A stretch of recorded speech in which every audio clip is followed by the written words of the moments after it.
सोचिए आप वोट देने जाएं और पता चले कि आपका नाम ही लिस्ट से गायब हो चुका है। ये सिर्फ एक कहानी कल्पना नहीं है, लाखों लोगों की हकीकत बन चुकी है।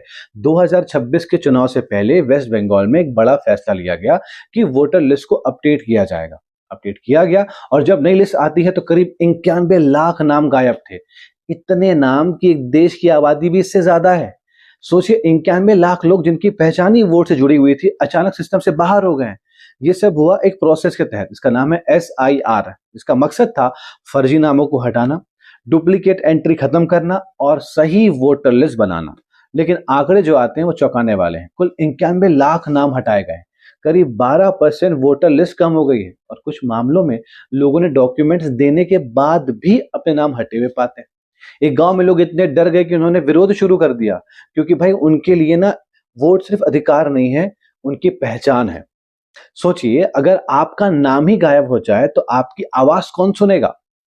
अब यहां से कहानी ना एक दिलचस्प मोड़ लेती है। कुछ लोग कहते हैं ये सिस्टम को साफ करने का एक कदम है, तो कुछ का आरोप है कि नहीं, ये कुछ खास लोगों के नाम ही ज्यादा हटाए गए हैं। आप समझ सकते हैं कौन है। मामला कोर्ट तक पहुंच गया और देश भर में इस पर बहस शुरू हो जाती है। जिसका नाम ही मिटा दिया कागजों से, वो अपनी पहचान कहां से लेकर आएगा।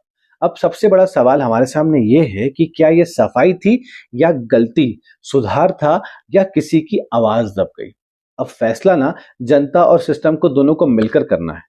इस पूरे वाकया से, इस पूरे स्टोरी से लेसन क्या सीखा कि लोकतंत्र सिर्फ वोट देने का अधिकार नहीं है, बल्कि उस अधिकार की रक्षा भी जरूरी है। जैसे अंबेडकर साहब ने कहा था कि democracy is not just a form of government, it's a way of life. आपका नाम वोटर लिस्ट में है या नहीं, आज ही चेक करिएगा, क्योंकि क्या पता अगली बार ये मौका मिले या ना मिले। अच्छा लगा हो, इन्फॉर्मेटिव लगा हो तो फॉलो और शेयर जरूर कीजिएगा। बहुत बहुत धन्यवाद।